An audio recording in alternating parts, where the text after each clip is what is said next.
जी हाँ दोस्तों, खेसारी लाल यादव के बुलबुल सॉन्ग आ गया है।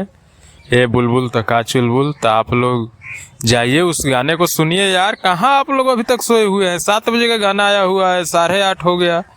1 घंटे का हमने व्यू देखे, उस पे 18,000 अभी तक व्यू आए हैं। तो आप लोग सोए कहाँ है खेसारी आर्मी?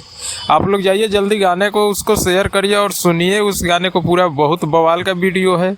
क्या नीलम गिली का एक्टिंग है उसमें, खेसारी लाल का क्या परफॉर्मेंस है। तो आप लोग देखिए उस गाने को और जाके ढेर सारा प्यार दुलार दीजिए। गाना हमारे चैनल RRP पे पहले बार आए हैं तो इस चैनल को सब्सक्राइब करें।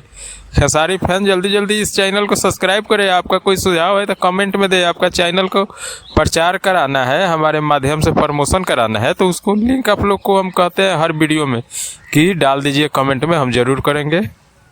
और फिर मिलते हैं नेक्स्ट वीडियो में। जब तक खेसारी आर्मी आप लोग जाइए जल्दी जल्दी खेसारी लाल यादव के गाने को प्रमोशन करिए, उसको जल्दी जल्दी आप लोग सुनिए। व्यू भगाइए। अभी 1 घंटा में 18,000 ही व्यू गया है, 18,000 प्लस। तो आप लोग सोए हैं क्या अभी तक? नया साल का पहला गाना है तो आप लोग जाइए उस गाने को प्यार दुलार दीजिए। और फिर मिलते हैं नेक्स्ट अपडेट में। तब तक के लिए गुड बाय।